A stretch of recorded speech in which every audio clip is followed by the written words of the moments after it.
लक्ष लक्ष वर्ष तले गभीर समुद्र भितर भोल्कानिक इरप्शन हेइथिला।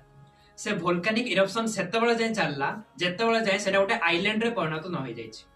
तापरे धीरे धीरे कोन हैला वर्षा हला, गछ लता उठिले, आउ नदी बहिला, आउ नदी पर कोन हैला सेठी एनिमल आउ बर्ड्स माने आसिकी बसवास कले।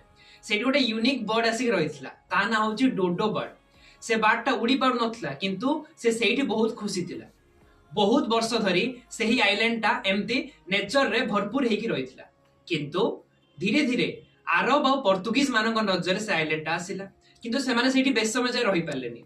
तापरे डच आसिकी सेठी रहिया पई चेष्टा कले, किंतु बहुत सारा झड़ तूफान हेगला, साइक्लोन हेगला, सेठी पई डच माने भी सेठी रहि पारले नाही। तापरे ड्यूरिंग नेपोलियनिक वॉर ब्रिटिशर्स माने आसिकी सेठी रहिया पई चेष्टा कले, आउ सेठी से माने सुगर केन चाष आरंभ कर देथिले। आउ सेठू इंडिया रु इंडेंचर्ड लेबर मानकु सेठ नेकी काम करा होथिला। धीरे धीरे कोन हैला जेमती इंडिया इंडिपेंडेंस पाइला सेमती 1968 रे सेही देश मध्ये कोन हेतिला इंडिपेंडेंस पाइथिला।